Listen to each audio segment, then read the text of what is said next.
નમસ્કાર મિત્રો, નિત્યમમાં આપનું સ્વાગત છે. આજે આપણે બંધારણની જે આપણે કોન્સ્ટેબલની અપરાધી સિરીઝ ચાલુ કરી છે એનો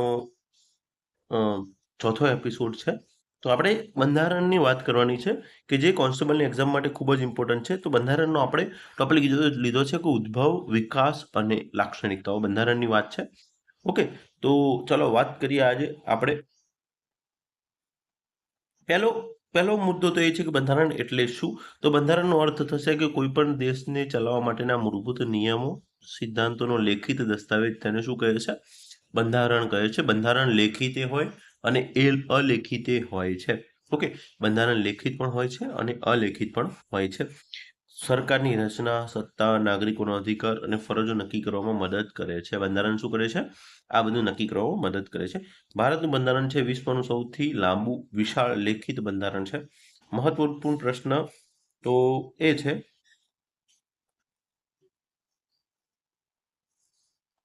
કે બંધારણ શું છે? તો દેશનું સર્વોચ્ચ કાનૂન છે. એની અંડરમાં બધા કાયદાઓ આવે છે.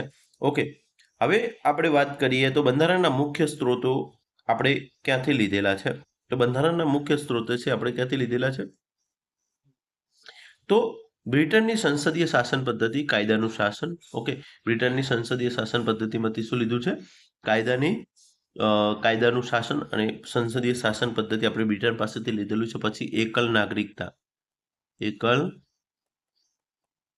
નાગરિકતા, પછી સંસદ સભ્યનો વિશેષ અધિકાર. ઓકે, જે અનુચ્છેદ 105માં આપ્યો છે. ઓકે, અનુચ્છેદ 105માં આપ્યો છે એ વસ્તુ છે. પછી અમેરિકા પાસેથી શું લીધેલું છે? મૂળભૂત અધિકાર, ન્યાયપાલિકાની સ્વતંત્રતા, રાષ્ટ્રપતિનો મહાભિયોગ, ઉપરાષ્ટ્રપતિનું પદ. પછી આમુખ આપણે અમેરિકા પાસેથી લીધેલું છે. આયર્લેન્ડ પાસેથી શું લીધેલું છે? તો રાજનીતિના માર્ગદર્શક સિદ્ધાંતો લીધેલા છે, એ તત્વો લીધેલા છે. બીજું શું લીધું છે? તો રાષ્ટ્રપતિ જે 12 સભ્યોની નિમણૂક કરે છે એ લીધેલું છે. કેનેડા પાસેથી શું લીધેલું છે? તો કેન્દ્રનું મજબૂત ધરાવતું સંઘીય માળખું, રાજ્યપાલનું પદ. આપણું જે રાજ્યપાલનું પદ છે એ આપણે કેનેડા પાસેથી લીધેલું છે. ગુજરાતના અત્યારના રાજ્યપાલ કોણ છે? તો તમારે કોમેન્ટ કરવાની છે. ગુજરાતના વર્તમાન રાજ્યપાલ કોણ છે? કોમેન્ટ કરવાની છે. ઓસ્ટ્રેલિયા પાસેથી આપણે શું લીધું? સંવર્તી યાદી લીધી છે. સંવર્તી યાદી તો 3 યાદી છે 7મી અનુસૂચિમાં. એક કેન્દ્ર યાદી છે, પછી રાજ્ય યાદી છે અને સંવર્તી યાદી છે.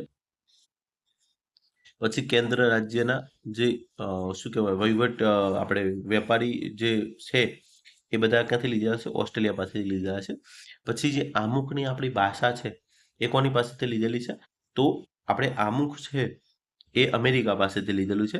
પણ જે ભાષા છે એ ઓસ્ટ્રેલિયાની ભાષા છે. ઓકે, એ છે. જર્મની પાસેથી આપણે શું લીધેલું છે? તો કટોકટી દરમિયાન જે આપણા મૂળભૂત અધિકારોને બધું સ્થગિત થાય છે એ લીધેલું છે. દક્ષિણ આફ્રિકા પાસેથી શું લીધું છે? તો બંધારણીય સુધારા પદ્ધતિ, અનુચ્છેદ નંબર 368. અનુચ્છેદ નંબર 368 લીધો છે. ઓકે, ભાગ 20 લીધો છે. અને રાજ્યસભાના સભ્યોની ચૂંટણી આપણે કોની પાસેથી લીધેલું છે? તો દક્ષિણ આફ્રિકા પાસેથી લીધેલું છે. જાપાન પાસેથી શું લીધેલું છે? કાયદા દ્વારા સ્થાપિત પ્રક્રિયા આપણે જાપાન પાસેથી લીધેલું છે. ઓકે, જાપાન પાસેથી લીધેલું છે. હવે આપણે બંધારણના ઐતિહાસિક વિકાસની વાત કરીએ તો બંધારણના ઐતિહાસિક વિકાસની વાત કરીએ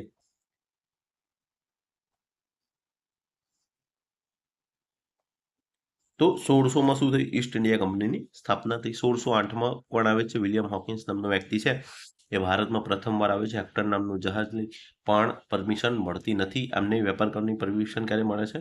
તો પ્રથમ કોઠી સ્થાપવામાં આવે છે 1613માં સુરત ખાતે.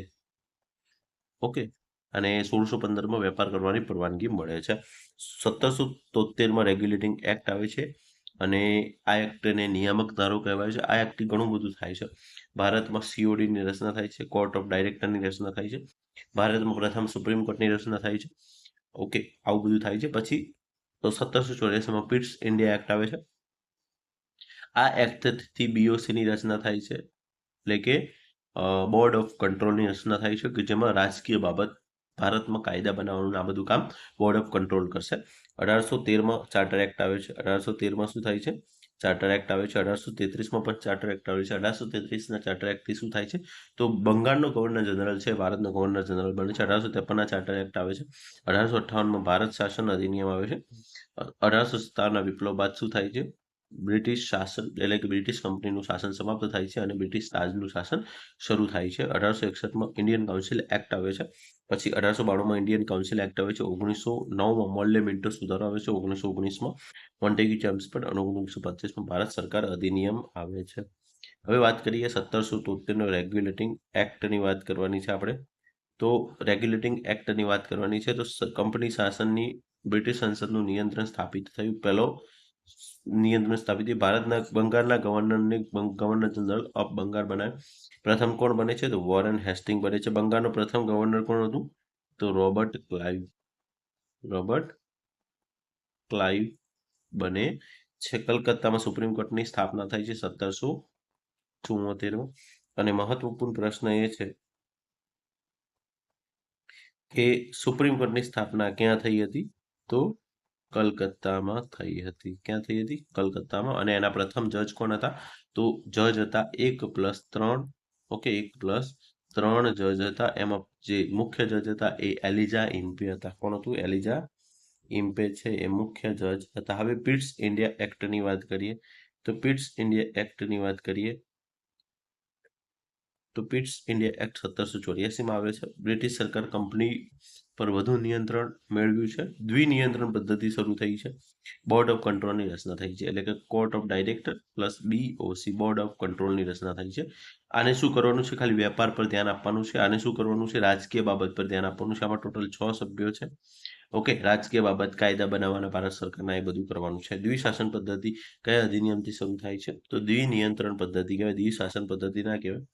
દ્વિનિયંત્રણ પદ્ધતિ છે એ પિટ્સ ઇન્ડિયા એક્ટથી શરૂ થાય છે. ભારતમાં પિટ્સ ઇન્ડિયા એક્ટથી શરૂ થાય છે. હવે વાત કરીએ છીએ 1833નો ચાર્ટર એક્ટ છે. બંગાળનો ગવર્નર જનરલ છે એ ભારતનો ગવર્નર જનરલ બને છે અને પ્રથમ કોણ બને છે? વિલિયમ બેન્ટિંગ બને છે. વિલિયમ બેન્ટિંગ છે ભારતનો ગવર્નર જનરલ બને છે. આ ભાઈ છે એ બંગાળનો અંતિમ ગવર્નર જનરલ છે. ઓકે, કાયદા બનાવવા માટે કેન્દ્રીયકરણ વધારે થયું છે. Okay, governor general of India કોણ છે? તો વિલિયમ બેન્ટિંગ છે. ઓકે, વિલિયમ બેન્ટિંગ છે પ્રથમ ગવર્નર જનરલ છે. હવે ભારત શાસન અધિનિયમ 1858 આવે છે. ઓકે, ભારત શાસન અધિનિયમ 1858 આવે છે. ઈસ્ટ ઇન્ડિયા કંપનીનું શાસન સમાપ્ત થાય છે. ઓકે, અને બ્રિટિશ તાજનું શાસન શરૂ થાય છે. સેક્રેટરી ઓફ સ્ટેટ ફોર ઇન્ડિયાની નિમણૂક થાય છે. એટલે કે ભારતીય સચિવનું પદ શરૂ થાય છે અને વાઇસરોય બને છે. ઓકે, વાઇસરોય બને છે. આમાં જુઓ શું જવાબ આવશે? તો તાજનું શાસન શરૂ થાય છે. વાઇસરોય કોણ છે પ્રથમ? તો કેનિંગ છે. કેનિંગ એ ભારતનો પ્રથમ વાઇસરોય છે અને ભારતનો અંતિમ ગવર્નર જનરલ છે. ઓકે, હવે આપણે વાત કરીએ ઇન્ડિયન કાઉન્સિલ એક્ટ 1909 કે ઓકે, જેને મોર્લે મિન્ટો એક્ટ તરીકે પણ ઓળખવામાં આવે છે. આમાં મુસ્લિમોને અલગ મતદાન મંડળ મળે છે. યાદ રાખજો. ઓકે, ધારાસભામાં ભારતીયોની સંખ્યામાં વધારો થાય છે અને અલગ મતદાન મંડળની શરૂઆત ક્યારે થાય છે? તો 1909માં મોર્લે મિન્ટો એક્ટથી છે એ અલગ મતદાર મંડળની શરૂઆત થાય છે. હવે ભારત સરકાર અધિનિયમ 1919 આવે છે, જેને મોન્ટેગ્યુ ચેમ્સફોર્ડ સુધારો પણ કહેવામાં આવે છે. પ્રાંતોમાં દ્વિશાસન પદ્ધતિની શરૂઆત થાય છે. કેન્દ્ર અને પ્રાંતો વચ્ચે વિષયોની વહેંચણી થાય છે. પ્રથમ વખત લોક પ્રતિનિધિત્વમાં વધારો થાય છે. દ્વિશાસન પદ્ધતિ ક્યારે શરૂ થાય છે? તો 1919માં. કયા એક્ટથી? તો મોન્ટેગ્યુ ચેમ્સફોર્ડ એક્ટથી. હવે ભારત સરકાર અધિનિયમ 1935 આવે છે. ભારત સરકાર અધિનિયમ 1935 આવશે. સૌથી મહત્વપૂર્ણ અધિનિયમ છે. સંઘીય માળખાની જોગવાઈ છે. ઓકે, આમાં શું છે? સંઘીય માળખાની જોગવાઈ છે. પ્રાંતોને સ્વાયત્તતા આપવામાં આવી છે. ફેડરલ કોર્ટની સ્થાપના થાય છે. 3 યાદીની રચના થાય છે. કેન્દ્ર યાદી, રાજ્ય યાદી અને સંવર્તી યાદી, કે જે ભારતના બંધારણના 7મી અનુસૂચિમાં છે. RBIની સ્થાપનાનો આધાર પણ છે. IMP ક્વેશ્ચન છે કે 3 યાદીનો ખ્યાલ કયા અધિનિયમમાં છે? તો 1935ના. અને ફેડરલ કોર્ટની સ્થાપના ક્યારે થઈ હતી? તો 1937માં થઈ હતી. ફેડરલ કોર્ટની સ્થાપના ક્યારે થઈ હતી? 1937માં થઈ હતી. બંધારણ સભાની માગણી વાત કરીએ તો 1934માં MN રોય, માનવેન્દ્રનાથ રોય નામના વ્યક્તિએ બંધારણ સભાની કલ્પના રજૂ કરી હતી. 1940માં ઓગસ્ટ ઓફર આવે છે. કોણ આપે છે? લિથગો નામનો વાઇસરોય છે એ ઓફર આપે છે. કે તમે બંધારણ બનાવવા માટે યુદ્ધમાં જોડાઈ જાઓ, પણ ભારતના જે નેતાઓ છે જોડાતા નથી. પછી 1942માં અંગ્રેજો ક્રિપ્સ મિશન મોકલે છે સ્ટેફર્ડ ક્રિપ્સની અધ્યક્ષતામાં, એને પણ નકારી દે છે ગાંધીજી. આને શું કહે છે? તો પોસ્ટ ડેટેડ ચેક કહે છે, વીતી ગયેલો ચેક કહે છે. પછી 1946માં કેબિનેટ મિશનની યોજના હેઠળ શું થાય છે? બંધારણ સભાની રચના થાય છે. બંધારણ સભાનો વિચાર સૌપ્રથમ એમ.એન. રોય આપ્યો તો માનવેન્દ્રનાથ રોયે આપ્યો હતો. હવે બંધારણ સભાની રચનાની વાત કરીએ તો બંધારણ સભાની રચનાની વાત કરીએ તો બંધારણ સભા છે એ જુલાઈ 1946માં એની રચના થાય છે. કુલ સભ્યો છે 389. તો શરૂઆતમાં જે બ્રિટિશ પ્રાંત અને બ્રિટિશ કમિશનરેટ એરિયાના કેટલા સભ્યો છે? તો 296 પ્લસ 93. આ 93 સભ્યો છે એ દેશી રજવાડાના છે અને 296 છે એ બ્રિટિશ પ્રાંત અને કમિશનરેટ એરિયાના છે. ઓકે, વિભાજન પછી કેટલા સભ્યો વધે છે? તો ભારત પાકિસ્તાનના વિભાજન બાદ 299 સભ્યો વધે છે. એમાંથી બ્રિટિશ પ્રાંતના કેટલા છે? તો 229 છે અને 70 છે એ ક્યાંના છે? તો દેશી રજવાડાના છે. ઓકે, પ્રથમ બેઠક ક્યારે મળે છે? 9 ડિસેમ્બર 1946માં. જે પ્રથમ બેઠક મળી છે એના અધ્યક્ષ કોણ છે? તો સચ્ચિદાનંદ સિન્હા છે. અને કાયમી અધ્યક્ષ કોણ બને છે? રાજેન્દ્ર પ્રસાદ બને છે. બંધારણ સભાની પ્રથમ બેઠક ક્યારે મળી હતી? 9 ડિસેમ્બરે મળી હતી. અને બંધારણ સભાના અધ્યક્ષ કોણ બને છે કાયમી? તો રાજેન્દ્ર પ્રસાદ બને છે. ઓકે, અને ઉપાધ્યક્ષ કોણ બને છે? તો એચ.સી. મુખર્જી બને છે. એચ.સી. મુખર્જી છે એ બંધારણ સભાના વાઇસ પ્રેસિડેન્ટ બને છે, એટલે કે ઉપાધ્યક્ષ બને છે. હવે મને એમ કહો કે આ 70 જે દેશી રજવાડા છે, 70 દેશી રજવાડાની બેઠક છે, એમાંથી સૌથી વધુ કયા દેશી રજવાડાની બેઠકો હતી? તો મૈસૂરની હતી. ઓકે, અને 229માં સૌથી વધુ બેઠકો કોની હતી?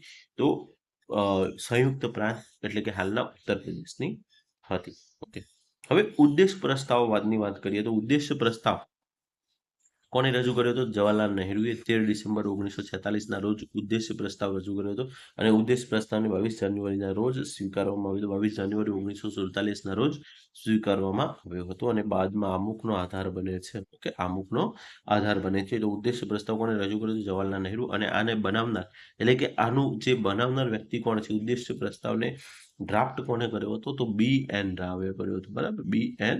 રાવે કર્યો હતો. બી.એન. રાવ એ કર્યો હતો, જે બંધારણ સભાના સલાહકાર હતા. હવે વાત કરવાની છે પ્રારૂપ સમિતિ. પ્રારૂપ સમિતિ ડ્રાફ્ટિંગ કમિટી પણ કહેવાય છે. 29 ઓગસ્ટ 1947ના રોજ એની રચના થાય છે. 29 ઓગસ્ટે આપણે રાષ્ટ્રીય રમત દિવસ તરીકે ઉજવીએ છીએ. રમત દિવસ. Okay, major Dhyan Chand. અને આના અધ્યક્ષ કોણ હતા પ્રારૂપ સમિતિના? તો ડોક્ટર બી.આર. આંબેડકર હતા. બંધારણના મુખ્ય શિલ્પી કહેવાય છે. ઓકે, એમની સાથે પ્લસ 6 સભ્યો હતા. એમાં આપણા ગુજરાતના હતા કનૈયાલાલ માણેકલાલ મુનશી, કે.એમ. મુનશી હતા. પછી કૃષ્ણ સ્વામી અય્યર હતા. પછી ગોપાલ સ્વામી આયંગાર હતા. પછી એન માધવરાય હતા. પછી ટી.ટી. કૃષ્ણમાચારી હતા. અને છેલ્લે એક હતા સૈયદ અહેમદ સાદુલ્લા. આટલા વ્યક્તિઓ હતા. ઓકે, અને બાબા સાહેબ આંબેડકર છે એ પ્રારૂપ સમિતિના અધ્યક્ષ છે. પ્રારૂપ સમિતિની 29 ઓગસ્ટ 1947માં રચના થાય છે. બંધારણ નિર્માણમાં લાગેલો સમય. તો બંધારણ નિર્માણમાં લાગેલો સમય છે 2 વર્ષ 11 મહિના અને 18 દિવસ. ટોટલ 64 લાખનો ખર્ચો થાય છે. 26 નવેમ્બરના રોજ બંધારણ સ્વીકારવામાં આવ્યું હતું 284 સભ્યોની હાજરીમાં. ઓકે, અને 26 જાન્યુઆરી 1950ના રોજ બંધારણ અમલમાં આવ્યું છે. તો અમલમાં ક્યારે આવ્યું છે? 26 જાન્યુઆરી. અને બંધારણ દિવસ ક્યારે ઉજવીએ છીએ? 26 નવેમ્બરે ઉજવીએ છીએ. ઓકે, તો આટલા સુધી છે. Okay, thank you so much for watching this video. અને આ સિરીઝ સાથે જોડાયેલા રહો. નવા ટોપિક તમને જાણવા મળશે, ઘણું બધું જાણવા મળશે. તો થેન્ક યુ સો મચ ફરીથી એકવાર. અને બધાને કોન્સ્ટેબલની તૈયારી જોરશોરથી કરો. હવે પરીક્ષા ખૂબ જ નજીક છે. 14 જૂને તમારી એક્ઝામ છે. તો આપણે પ્રિપેરેશન ઓલમોસ્ટ ખતમ થઈ જવું જોઈએ અને આપણે ફાસ્ટ રિવિઝન કરીએ છીએ. ઓકે, આપણા વિડીયો છે એ વધુમાં વધુ 20 મિનિટના છે, પણ આપણે ઘણું બધું કવર કરીશું. તો આ સિરીઝ સાથે જોડાયેલા રહો અને ચેનલને સબસ્ક્રાઈબ કરી દો, વિડીયોને લાઈક કરી દો. અને મહેનત આપણે ખંતથી કરવાની છે, કારણ કે આપણે ખાખીની ખુમારી ખાખી મેળવવાની છે. ઓકે, તો મળીએ નેક્સ્ટ વિડીયોમાં. જય હિન્દ, જય Bharat. Thank you so much.